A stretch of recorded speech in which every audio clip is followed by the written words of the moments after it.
యేసుక్రీస్తు అన్నిటిపై అధికారి అని నిరూపించుకోవడానికి యేసుప్రభువారు తాను జీవించిన దినములలో అనేకమైన కార్యాలు చేశారు.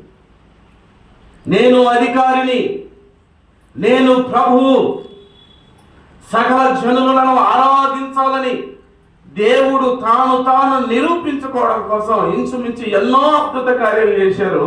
నేను అధికారి అని నిరూపించుకున్నాడు అన్నమాట. యేసుప్రభువారే మనకు కాపరి. యేసుప్రభువారు అన్నిటిపై అధికారి అని నిరూపించుకోవడానికి 7 విషయాల మీద ఆయనకి అధికారం ఉంది. చాలా ఉన్నాయి, కానీ 7 విషయాలు మీకు చెప్తాను. చాలా మంది అధికారులు ఉంటారు. చాలా మంది ఆ ఏరియాకు సంబంధించి మాత్రమే వాళ్ళకు అధికారం ఉంటుంది. మా ఏరియాకు వస్తే మా ఏరియాలో ఉన్న మా నియోజకవర్గానికి మాత్రమే అంటే ఈ జిల్లా కలెక్టర్ గారు ఈ జిల్లా వరకే పరిమితం. నేను వేరే జిల్లాకి వెళ్ళి నేను ఏది చేస్తే అది జరగాలంటే పప్పులు ఉడకవు. ఎవరయ్యా నువ్వు అసలు? ఏ జిల్లాకి సంబంధించిన వ్యక్తివి, ఏ రాష్ట్రానికి సంబంధించిన వ్యక్తివి, సీఎం అయినా పిఎం అయినా ఏ ప్రాంతానికి ఆ ప్రాంతమే వారికి కొన్ని పరిధులు ఉంటాయి. కానీ దేవునికి పరిధి లేదు. దేవుడు అంటేనే పరిధులు కలిగిన వాడు కాదు. ఆయన అపరిమితమైన దేవుడు. ఒక పిఎం ఒక భారతదేశానికి మాత్రమే, వేరే దేశానికి వెళ్తే సామాన్య మానవుడి కిందే వస్తాడు. నేను పిఎంని కదా అంటే లేదు సార్, అది మీ ఊరు వరకే, అవునా కదా? కానీ యేసు ప్రభువారు అన్నిటిపైన అధికారి,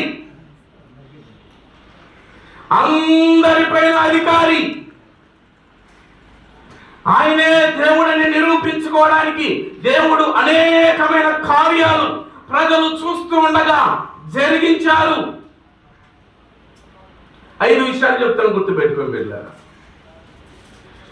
యేసు ప్రభువారు అందరి కాపరి అనండి. అందరికా కొందరికా? బైబిల్లో మాత్రం అందరికీ అని ఉంటుంది. కులమత భేదం లేదు, వర్గ భేదం లేదు. నేను అందరికి కాపరి. కాపరి అంటే అర్థమేమి? అందరిని కాపాడేది ఆయన మాత్రమే. నీ ప్రయాణంలో ఆపద కలుపుకోకుండా, నువ్వు ఎటైనా ప్రమాదంలో ఉన్నప్పుడు ఆ ప్రమాదం నీకు జరగకోకుండా నేను కాపాడేది ఆయనే. అందుకని అందరి కాపరి. నేను కాపాడువాడు కొనుకడు నిద్రపోడని వాక్యం చెబుతుంది. అదే కీర్తన మనం చూసుకుంటే నిన్ను కాపాడువాడనే మాట ఇంచుమించు 6 సార్లు ఉంటుంది. కాపాడుతాను కాపాడుతాను కాపాడుతాను అంటే నేను కాపాడే దేవుడు ఎలా ఉంటాడంట? 84 అంటే 8 అవర్స్ డ్యూటీగా దేవుంది. 24 అవర్స్ డ్యూటీ చేసే వాళ్ళు ఎవరైనా ఉన్నారా? ఎవరైనా ఉన్నారా? మన రాష్ట్రంలో కానీ ఇతర రాష్ట్రాల్లో కానీ ఎవరైనా 24 అవర్స్, ఒకరోజు చేయగలరు, 2 రోజులు చేయగలరు, నిరంతరం 24 గంటలు అంటే ఎవరు చేస్తారు? కానీ నేను కాపాడువాడు కొనుకడు నిద్రపోడు. ఇది మొదలుకొని నేను నిన్ను నీ దేవుడని యెహోవాయే నిన్ను కాపాడువాడని కూడా ఉంటుంది వాక్యములో. బిడ్డలారా, ఆయన అందరికి కాపరి. నువ్వు ఒప్పుకున్నా ఒప్పుకోకపోయినా నిన్ను కాపాడేది ఎవరు? యేసు ప్రభువారు మాత్రమే అని వాక్యం చెబుతున్నమాట. ఇది నా వాదన కాదు, బైబిల్ వాదన. నెంబర్ 1 అందరి కాపరి. నెంబర్ 2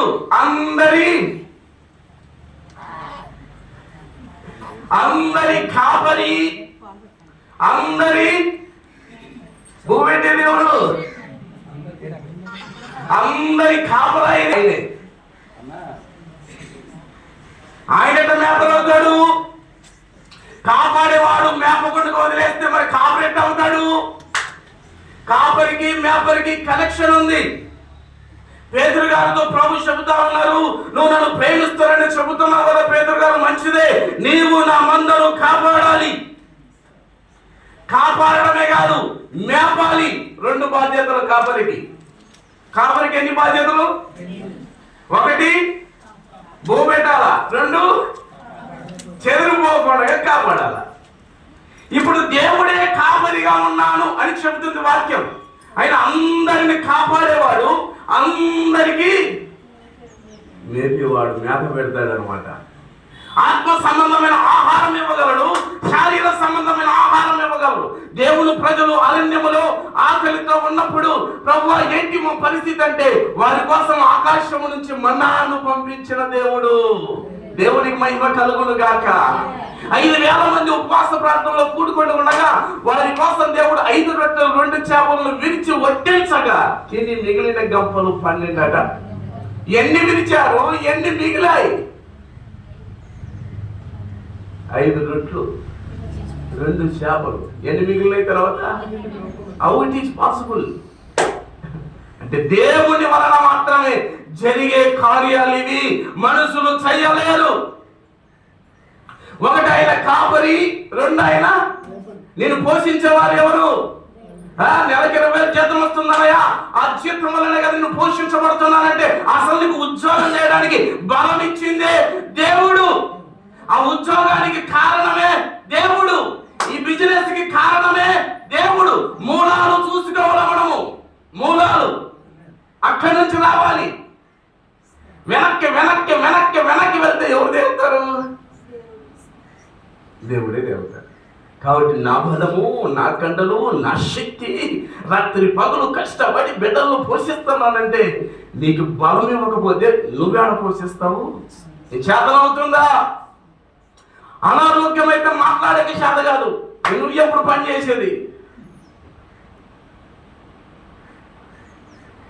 కాబట్టి నీ వెనక దేవుడు ఉన్నాడనే సంగతిని గుర్తించాలి. నీ బిజినెస్ కావచ్చు, నీ ఉద్యోగం కావచ్చు, నీ వ్యాపారం కావచ్చు, నువ్వు చేస్తున్న పని కావచ్చు, నీ ప్రయాణంలో నువ్వు కాపాడబడుతున్నావంటే అంత దేవుడే అని గుర్తుపెట్టుకోండమ్మా. నా బలము, నా జ్ఞానము, నా శక్తి, నేను కదా చాలా జాగ్రత్తగా బండి నడిపాను అందుకని కదా నేను క్షేమంగా వచ్చానంటే కాదు, దేవుడు నిన్ను కాపాడుతూ ఉన్నాడు. అందరి కాపరి, అందరి మేపరి, అందరి ఊపిరి. నీ ఊపిరి ఎవరిది? మరి నీదంది ఏమైనా ఉందా? మరి బడాయి ఎందుకు? ఇది నాది, అది నాది, అది నాది, అది నాది అంటే నీలో ఉన్న ఊపిరే నీది కాదు, అది దేవుడు పెట్టిన ఊపిరి. దేవుడు మట్టితో మానవుడిని నిర్మించి ఆయన నాసిక రంధ్రములో జీవవాయువును వదగా మనిషి జీవాత్మాయనని వాక్యం చెబుతుంది. సామెతల గ్రంథములో 20వ అధ్యాయంలో ఉంటుంది. ఏమంటుందంటే అక్కడ నరుని ఆత్మ యెహోవా పెట్టిన దీపం, అది లేకపోతే పరదేశులము. ప్రియులారా, మన పొరం ఇది కాలిప్పుడు, మన పొరము ఇంకా అక్కడ పోదా. ఎప్పుడెత్తేస్తారు చెప్పండి? టైం అప్పుడు, ఆ టయానికి వస్తాం. ఆ బాధలు, ఆ వేదనలు సొల్లేం, కరెక్ట్ టయానికి వస్తారు కొంతమంది ఎత్తేసే సమయానికి. ఎవరైనా పెట్టుకుంటారా? అంటే అందరి కాపరి, చెప్పండి, అందరి కాపరి, అందరి మేపరి, అందరి ఊపిరి ఎవరు? నీది కాదే, దేవుడు ఇచ్చిందని చెప్పాలా?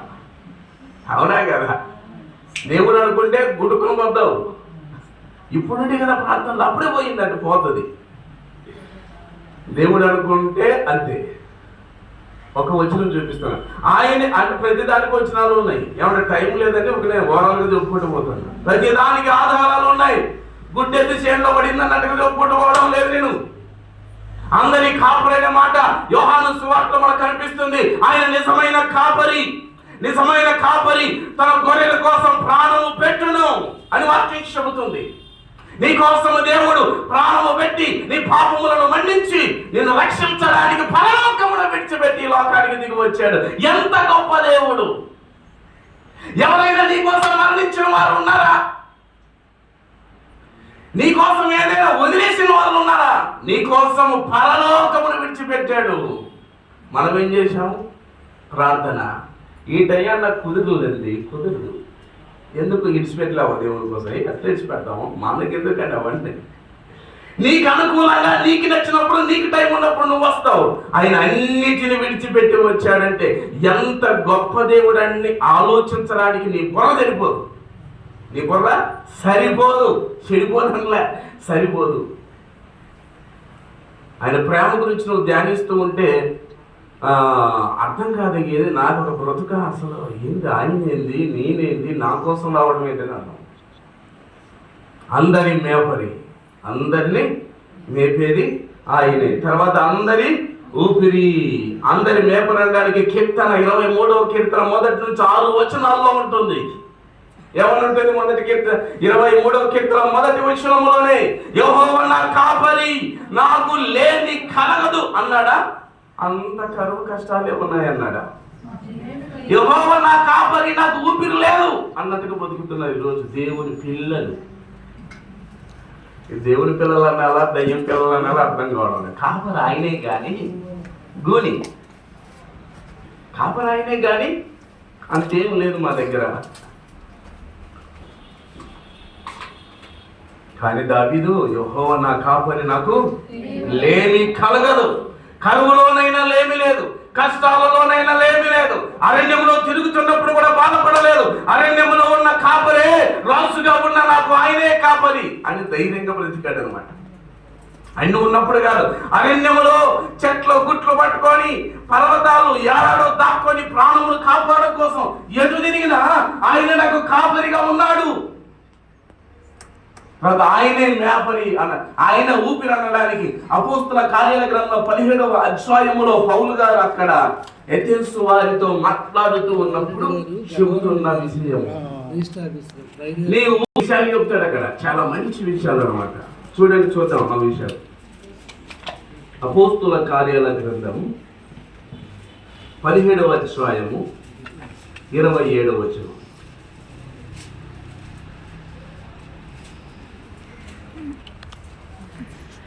అపోస్తుల కార్యాల గ్రంథం 17వ అధ్యాయం 27వ వచనం. తీశారా? తీసే చదివి సాయం చేయండి.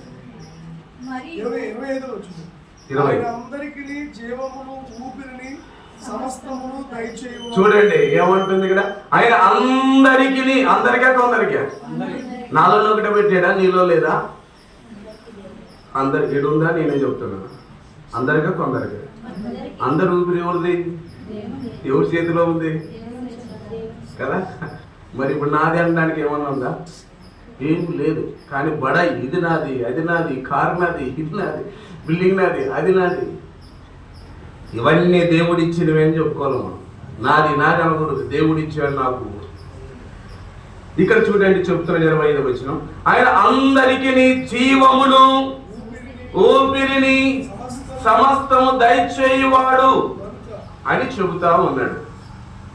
ఇంకా మరొక చోట కూడా ఉంటుంది, మనం ఉనికి కలిగి ఉన్నాము, ఆయనే మన బ్రతుకు. 28వ వచనం, మనం ఆయన యందు బ్రతుకుతూ ఉన్నాము. ఈ బ్రతుకు ఎవరిది చెప్పాలా? ఈ బ్రతుకు ఎవరిది?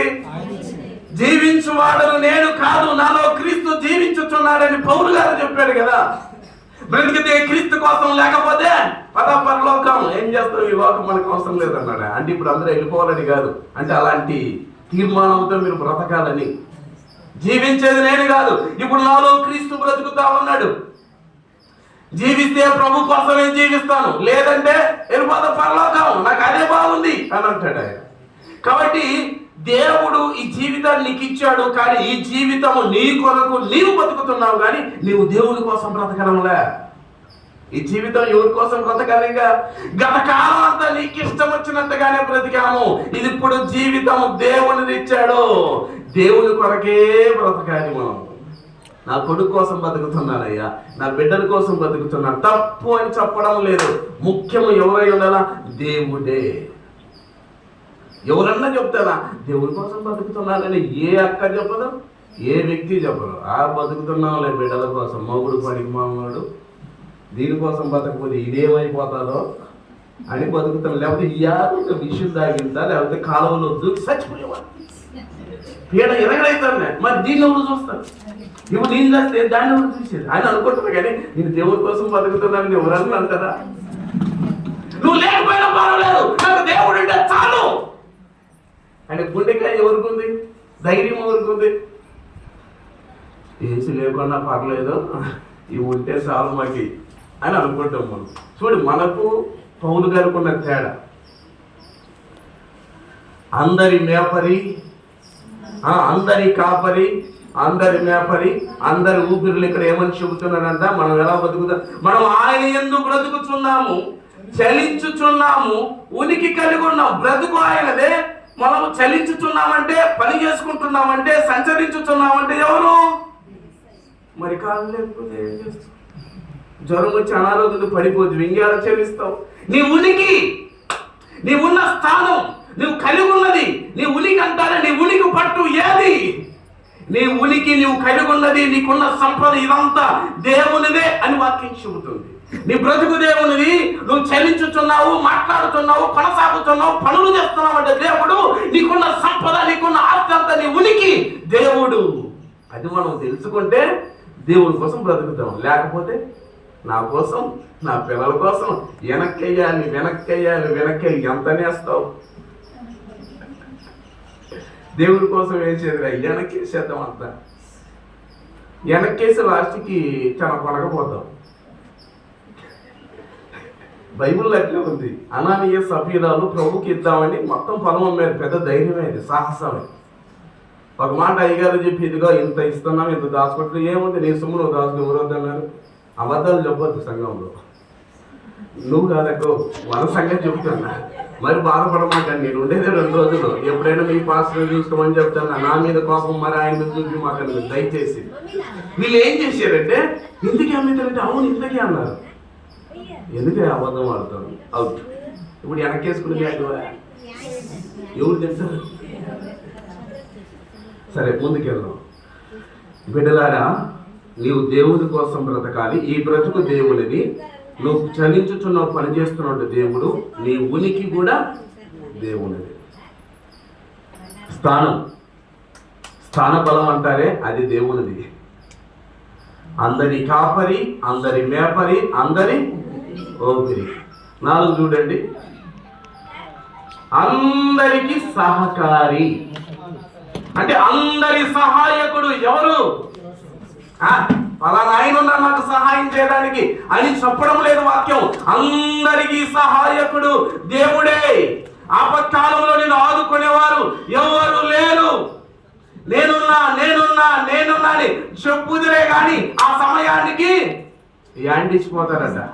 ఏమిచ్చి? నాకంటే మీకే బాగా తెలుసు. అవునా కదా? నాకంటే మీకే బాగా తెలుసు ఇలాంటి విషయాలు. సహాయకుడు. కీర్తన గ్రంథంలో 46వ కీర్తనలో ఉంటుంది. అక్కడ ఆయన ఆశ్రయదుర్గం అంటూ మనం ఇక్కడికి ఎబ్రీ పత్రికకు వస్తే ఆపత్కాలంలో నమ్ముకొనదగిన సహాయకుడు. అబ్బా, ఎవరు నమ్మినా సొమ్ము కాదు, దుమ్ము అయిపోతావు. ఏసు నమ్మితే చెప్పండి, సొమ్మ దుమ్మ. దేవుని నమ్మితే సొమ్ము అవుతాం, మనిషిని నమ్మితే దుమ్ము అయిపోతాం. కాబట్టి ఎవరు నమ్మాలమ్మా? ఆయనే ఆపత్కాలంలో ఆదుకునే దేవుడు. నా దర్శన హస్తముతో నేను నిన్ను ఆదుకునేదను, నేను నీకు సహాయం చేసేదను. ఎన్ని మాటలు ఉన్నాయి బైబిల్లో చూసుకుంటూ వెళ్తే. అందరి కాపరి, అందరి మేపరి, అందరి ఊపిరి, అందరి సహకారి. దావీదు భక్తుడు 121వ కీర్తనలో అంటాడు, కొండల వైపున కనులెత్తుచున్నాను, నాకు సహాయము ఎక్కడి నుండి వచ్చును? సృష్టికర్త అయిన యెహోవా ద్వారా నాకు సహాయం. ఆయనే నన్ను కాపాడువాడు అని అక్కడే ఉంటుంది. నా రాకపోకలలో యెహోవా నన్ను కాపాడుతాడు. అమ్మ, ఎంత ధైర్యం! ఏంటి కదా? ఎవరంటే నీ సహాయకులు? ఎవరి దగ్గరికి వెళ్తున్నావు సహాయం కోసం? దేవుడి దగ్గరికి వెళ్ళాలి, తర్వాతే మిగతా వాళ్ళు. ఫస్ట్ ఓటు ఊరికే వెళ్ళాలి, దేవుడికి. తండ్రి నువ్వే సహాయకుడు, నువ్వే సహాయకుడు, నువ్వే సహాయకుడు. ఆయనే నిన్ను పోషించువాడు, ఆయనే నిన్ను కాపాడువాడు, ఆయనే నీ ఊపిరిని కూడా కాపాడేది ఆయనే. కాబట్టి ఆయన దగ్గరికి పోల సహాయానికి. ఎందుకంటే ఆయనే చెప్తున్నాడు, నేను నీకు సహాయం చేసే దేవుళ్ళను. నువ్వు పిలవగా నేను పలకని రోజు ఏదైనా ఉన్నదా? నువ్వు పిలిస్తే నేను ఉన్నాను అని అన్నాను కదా అంటది వాక్యం యెషయా గ్రంథంలో. తర్వాత 5, అందరి ఉపకారి. చెప్పండి, కొందరికే అందరికే. మనం ఎంతమందికి చేస్తాం ఉపకారం? శాతనైతే ఏం చేస్తామంటే ఉపకారం చేసే వాళ్ళు కూడా అపకారం చేస్తాం మనం. అది మన సత్తా. నీకు మేలు చేసిన వారికి కీలు చేయడానికి తగి కానీ మేలుకు ప్రతి మేలు చేయవారు ఎక్కడున్నారు? కీడుకు ప్రతి కీడు ఏమోలే కానీ మేలుకు కీడు చేస్తా ఉన్నారు. చాలా మంది బాధపడుతూ ఉంటారు ఆయా సమయాలలో. నా ద్వారా ఎంతో మేలు పొందుకున్నాడు, నా ద్వారా ఎంతో బాగుపడ్డారు, ఈ రోజు నన్నే లెక్క చేయడం లేదు, నాకే కీడు తలపెడతా ఉన్నారని ఎన్నో సార్లు ఏడ్చిన రోజులు ఉన్నాయి. అవునా కదా? ఆ పదలో ఎంతో సహాయం చేశాడు. ఇప్పుడు నీకు సమస్య వస్తే నువ్వేం చేసావా నాకు చెప్పు, నీ లెక్క చెప్పు, ఇచ్చేస్తా అంతా. తల్లి పిల్లతో అంటుంది, ఏం చదివించావు? నీ మొహం, నేను చదువుకున్నావు, ఎంత అయింది చెప్పు, నీ చదువుకి ఎంత అయింది? 2 లక్షల 3 లక్షల మొఖాన్ని కొడతా అంటది. ఆ సమయంలో అది ఎంత కష్టమో తెలియదు మనిషి మొఖానికి. మాట్లాడేది ఈజీ కాదు, మాట్లాడేది తాగుబోతులు కూడా మాట్లాడతారు, వాడికి మనకి తేడా లేదా? తాగితే మర్చిపోయి మాట్లాడతారు, మనం కూడా అట్లే ఒక్కోసారి. ఈయన అందరి కాపరి, అందరి మేపరి, అందరి ఊపిరి, అందరి సహకారి, అంతేకాకుండా అందరికీ ఉపకారి. ఎట్లా ఉపకారం చేస్తాం? ఎవరికి ఉపకారం చేస్తాం? మనం మేలు చేసిన వారికే మేలు చేస్తాం, కానీ అపాత్రుడనైన నాకు నీవు ఉపకారం చేశావంటాడు. ఎవరు? యాకోబు భక్తుడు. నాకు అర్హత లేదు, నాకు యోగ్యత లేదు, ఈ పొందుకునే యోగ్యత లేదు, ఈ స్థానం కలిగి ఉన్నానంటే, ఈ అభివృద్ధి కలిగి ఉన్నానంటే, ఈ స్థితి కలిగి ఉన్నానంటే నేను అర్హుడను కాను, అయినా నీవు నా పట్ల ఉపకారం చేశావు ప్రభువా అని యాకోబు భక్తుడు మాట్లాడుతున్నాడు. యోగ్యులమని కాదు, గొప్పవారమని కాదు, ఏదో మన దగ్గర ఉంది టాలెంట్ పర్సన్ అని దేవుడు మనకి ఇవ్వలేదు. మనం అర్హులము కాకపోయినా, మన యోగ్యులము కాకపోయినా దేవుడు మనకు ఆయా సమయాలలో మేలులు చేస్తానే ఉన్నాడు. నువ్వు చెడ్డోడైనా మంచోడైనా. మంచిదాని అని మనకేమీ లేదు, అవునా కదా? మనం మంచోళ్ళని యేసుప్రభువు మన కోసం చనిపోయాడా? పాపులని చనిపోయాడా? చెప్పాడా? యేసుప్రభువు ఎవరి కోసం వచ్చాడు? మనం ఎవరి కోసం పోతే ఆ ఊర్లో పేరు వచ్చిన మనిషి పెద్ద గొప్ప వ్యక్తికి పోవాలని అనుకుంటాం. చెడిపోయిన ఇంటికి పోయి భోజనం చేస్తామా? బతికే ఆ ఇంటికి పోయి భోజనం అనుకో, మనకు కూడా అదే చెడ్డ పేరు వస్తుంది. ఎందుకు? చెడ్డ సేమ్ వాడేంటారు, మీరు కూడా అంతే అంటారు, అందుకు పోయి ఉంటారని అనుకుంటారు.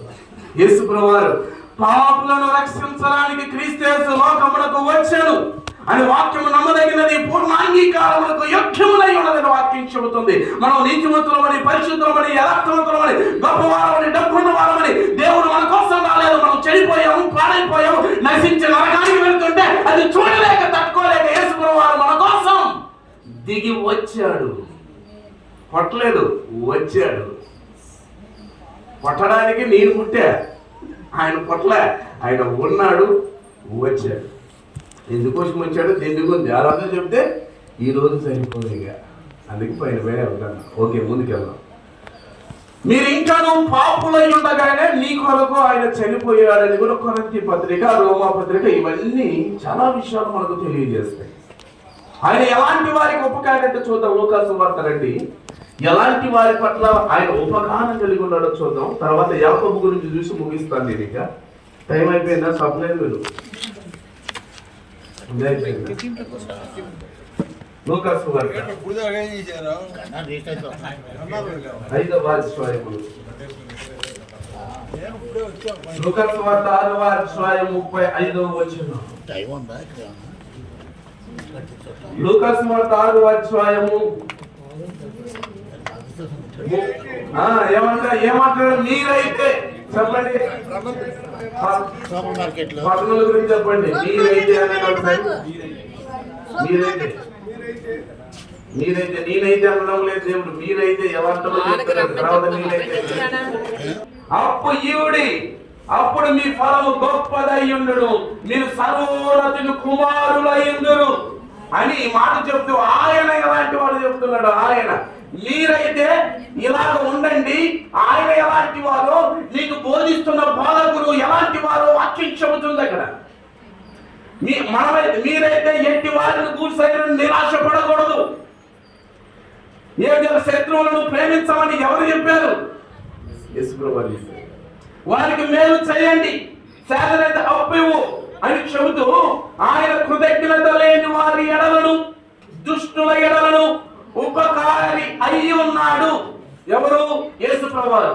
ఎలాంటి వ్యక్తి అంట? కృతజ్ఞత లేని వారి ఎడల ఉపకారి, దుష్టుల ఎడల మనకి మేలు చేసే వాళ్ళకి మేలు చేసేది కష్టం, మనకి చెయ్యము, ఎందుకు చేయాలి నీకు అని అంటాం. ఏమన్నంటే కానీ ఇక్కడ కృతజ్ఞత లేని వారి ఎడల దేవుడు కృతజ్ఞత చూపిస్తాను ఉన్నాడు. నీ జీవితంలో అనేకమైన కార్యాలు జరిగినప్పుడు నువ్వు కృతజ్ఞత లేకుండా దేవునికి వ్యతిరేకంగా జీవిస్తూ ఉన్నా కానీ దేవుడు నీకు మేలు చేస్తూ ఉన్నాడంటే అది నీ గొప్పతనము కాదు. ఎన్నోసార్లు నీ ప్రాణాన్ని దేవుడు కాపాడాడు, అప్పుల సమస్య నుంచి విడిపించాడు, రోగము నుంచి విడిపించాడు. నువ్వేమైనా కృతజ్ఞత కలిగి ఉన్నావా? ఎన్నోసార్లు తప్పిపోయావు, జారిపోయావు, లోకంలో కలిసిపోయావు, అయినా దేవుడు నీ పట్ల ఉపకారం చేస్తానే ఉన్నాడు, ఉపకారం చేస్తానే ఉన్నాడు. అంటే నీకు అవకాశము దేవుడు ఇస్తూ ఉన్నాడు. అర్థమవుతుందా? అర్థమైపోతుందా? బుద్ధికి మౌలికం పోవడం లేదు కదా చెప్పిన పోద అంతా. అర్థమవుతుందా? దేవుడు ఎలాంటి వ్యక్తి? కృతజ్ఞత లేని వాళ్ళకి మేలు పొంది మేలుకి మేలు సైకిపోయినా పర్లేదు, కీడు చేయొద్దట. మేలుకి మేలు చేయకపోయినా పర్వాలేదు, నీ నుంచి వచ్చే నష్టం లేదు. కానీ నీ నుంచి మేలు పొందిన వాడికి కీడు కలలోనైనను తలపెట్టాలనే ఆలోచన రావడానికి నీలో భయం కలగాలి. మేలు చేయమని ఎవరు అడిగారు? కీడు చేయకూడదు సార్లు బతికిపోతారు. కృతజ్ఞత లేని వారు అంత దినములలో అపాయకరమైన దినములు వస్తాయి, వారు అవిధేయులు, అతిచంద్రియులు అంటూ కృతజ్ఞత లేని వారు అనేకుల ప్రేమ చల్లారిపోతుందని యేసుప్రభువు వారు చెప్పారు. కృతజ్ఞత లేని వాళ్ళు వస్తారంట. నాన్న ఆల్రెడీ వచ్చేసారు. ఎంతమంది ఉన్నారు సార్ కృతజ్ఞతగా? మీరు చేసిన ప్రార్థనకి, మీరు పడిన ప్రయాసకి, మీరు కాచిన కన్నీరికి ఎంతమంది కృతజ్ఞత కలిగి ఉన్నారు? సంఘం పట్ల, పరిచర్య పట్ల. మౌనంగా ఉన్నారంటే షెడ్యూల్ అనుకోదు, కొంచెం అనుకోదు. నేను కృతజ్ఞత లేని వారి ఎడలను, దుష్టుల ఎడలను ఉపకారి. షెడ్యూల్ కృతజ్ఞత ఇద్దరి పట్ల దేవుడు. దుష్టులు అంటే ఎంత దుష్ట కార్యాలు చేస్తారు, అలాంటి వారికి మేలు చేయాలంటే ఎక్కడున్న ధైర్యం వస్తుంది? కానీ నేను చేస్తాను. ఇదే యాకోబు భక్తుడు చెబుతున్న మాట చూడండి, 32వ అధ్యాయం. నాకు యోగ్యత లేకపోయినా నువ్వు నాకు సహాయం చేసినావు. ఆదికాండ 32వ అధ్యాయం. వస్తున్నాను నేను అక్కడికి.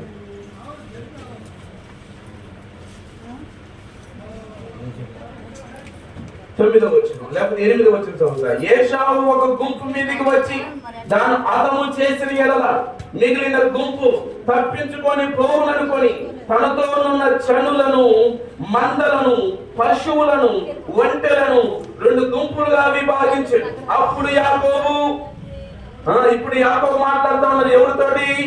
దేవుడితో. ఏమని మాట్లాడుతూ చూద్దాం. అప్పుడు యాకోబు, నా తండ్రివైన అబ్రహాము దేవా, నా తండ్రివైన ఇస్సాకు దేవా, నీ దేశమునకు నీ బంధువుల యొద్దకు తిరిగి వెళ్ళు, నీకు మేలు చేసేదనని నాతో చెప్పిన దేవా. ఏమంటున్నాడు? నాకు మేలు చేస్తానన్నావు. నా స్వదేశానికి వచ్చాను, నా అన్న సంపడానికి ప్రయాణం అయ్యాడు అక్కడ 400 మందితో. ఎంత కానీ కింద చెబుతున్నమాట, నీవు నీ సేవకునికి చేసిన సమస్తమైన ఉపకారములకును. సమస్తమైన అంటే 1-2 ఏది చేశాడన్నా?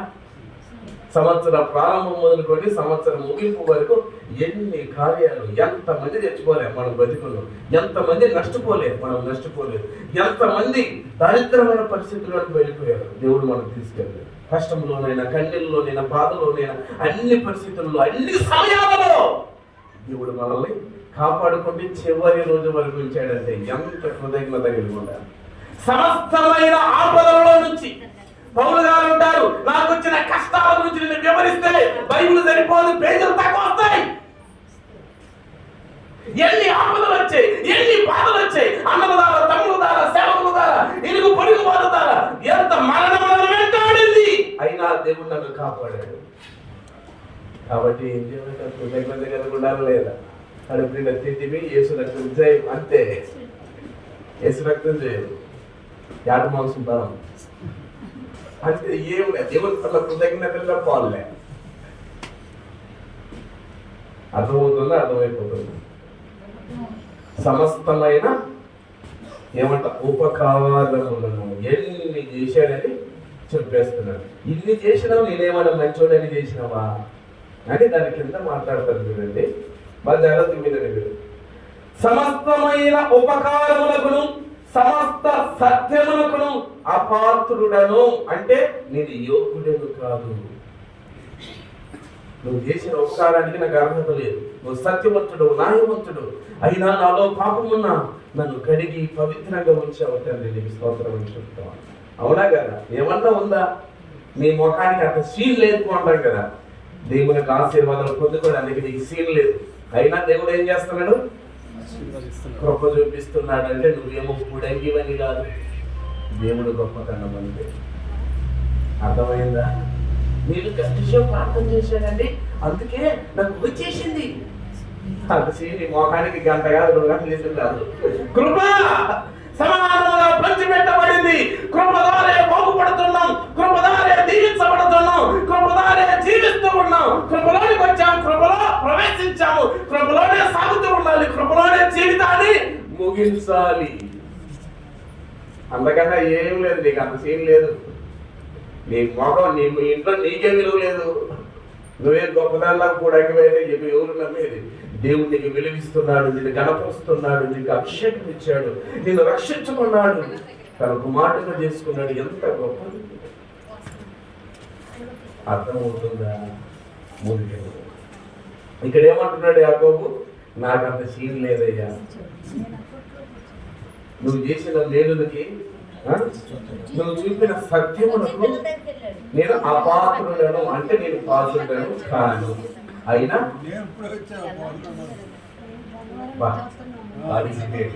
ఏమన్నా గాడ్ ఈజ్ గ్రేట్. ఇప్పుడు ఏం చెప్తున్నాడు?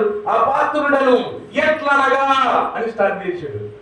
నువ్వు ఇన్ని ఉపకారాలు చేశావు, ఇంత సత్యం చూపించావు, నేను అపాత్రులను ఎట్లా అపాత్రుడని అంటే చెప్తున్నాడు. ఎట్లనగా నా చేతి కర్రతో మాత్రమే ఈ యోర్దాను దాటిని. ఇప్పుడు నేను 2 గుంపులుగా వచ్చాను.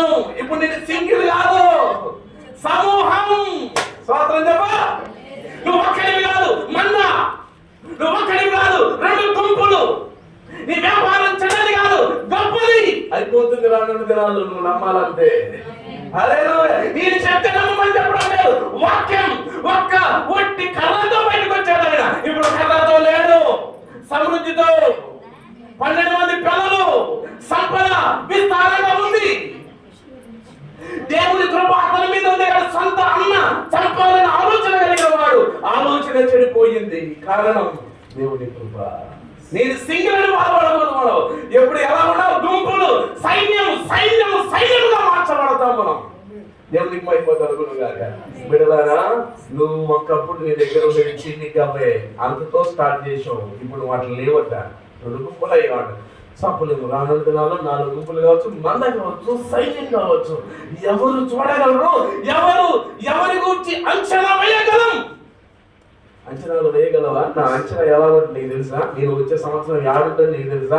నువ్వు ఎక్కడ ఉంటావు నీకు తెలుసా? నీ బిజినెస్ ఏ స్థాయిలో ఉంటుందో ఎవరు చెప్పగలరండి? కనికట్టు చూసి చెప్పగలరా? మంత్రాలు వేసి చెప్పగలరా? దేవుడు గొప్పవాడు. నా చేతి కర్రతో మాత్రమే ఈ యోర్దాను సింగిల్ గా కట్టు వస్త్రాలతో వెళ్ళాడు యాకోబు. వాళ్ళ ఆయన దీవించాడు కానీ అదంతా విడిచిపెట్టాడు. వాళ్ళ అన్నకే ప్రాణభయంతో పరిగెత్తాడు. వాళ్ళ అమ్మ చెప్పింది, ఏషాడు ఆల్రెడీ నీ మీద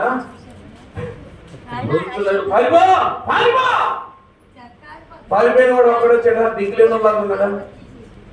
దేవుడు అతనికి తోడై ఉన్నాడు. నా చేతి కర్రతో మాత్రమే యోర్దాను 2 గుంపులు అయితే. ఇప్పుడు 11, నా సహోదరుడైన ఏశావు చేతి నుండి దయచేసి నన్ను తప్పించుము, అతను వచ్చి పిల్లలతో తల్లిని నన్ను చంపునేమో అని అతనికి భయపడుచున్నాను అని అన్నప్పుడు దేవుడు మరణము నుంచి యాకోబుని తప్పించు.